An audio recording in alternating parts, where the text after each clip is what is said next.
हमने मूसा से 30 रात की मियाद मुकर्रर की और 10 रातें और मिलाकर उसे पूरा चिल्ला कर दिया। तो उसके परवरदिगार की 40 रात की मियाद पूरी हो गई और मूसा ने अपने भाई हारून से कहा कि मेरे कोह तूर पर जाने के बाद तुम मेरी कौम में मेरे जानशी हो और उनकी इस्लाह करते रहना और शरीरों के रास्ते पर न चलना। और जब मूसा हमारे मुकर्रर किए हुए वक्त पर कोह तूर पर पहुंचे और उनके परवरदिगार ने उनसे कलाम किया तो कहने लगे कि ऐ परवरदिगार, मुझे अपना जलवा दिखा कि मैं तेरा दीदार करूं।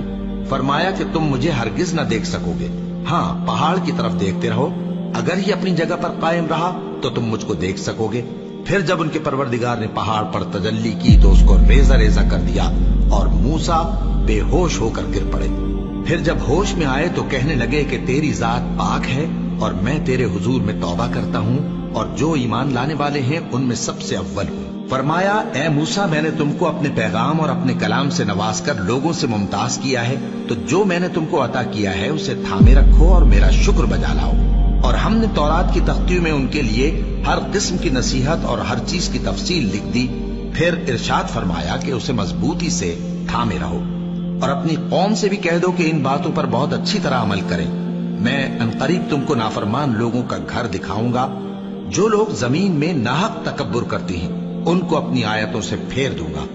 अगर ये सब निशानियां भी देख लें तब भी उन पर ईमान न लाएं, और अगर भलाई का रास्ता देखें तो उसे अपना रास्ता न बनाएं, और अगर बुराई की राह देखें तो उसे रास्ता बना लें। ये इसलिए कि इन्होंने हमारी आयत को झुटलाया और उनसे गफलत करते रहे। और जिन लोगों ने हमारी आयतों और आखिरत की पेशी को झुटलाया उनके अमाल जाया हो जाएंगे।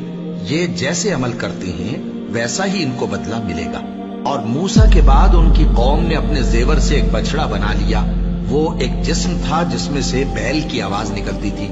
उन लोगों ने ये न देखा कि वो न उनसे बात कर सकता है और न उनको रास्ता दिखा सकता है। उसको उन्होंने माबूद बना लिया और अपने हक में जुल्म किया। और जब वो नादिम हुए और देखा कि गुमराह हो गए हैं तो कहने लगे कि अगर हमारा परवरदिगार हम पर रहम नहीं करेगा और हमको मुआफ नहीं फरमाएगा तो हम बर्बाद हो जाएंगे। और जब मूसा अपनी कौम में निहायत गुस्से और अफसोस की हालत में वापस आए तो कहने लगे कि तुमने मेरे बाद बहुत ही बुरा काम किया।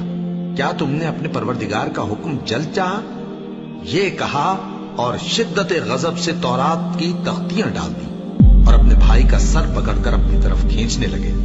उन्होंने कहा कि भाईजान, लोग तो मुझे कमजोर समझते थे और करीब था कि कत्ल कर दें, तो ऐसा काम न कीजिए कि दुश्मन मुझ पर हंसें और मुझे जालिम लोगों में शामिल न समझिए। उन्होंने दुआ की कि ऐ मेरे परवरदिगार, मुझे और मेरे भाई को मुआफ कर दे और हमें अपनी रहमत में दाखिल कर, तू सबसे बढ़कर रहम करने वाला है।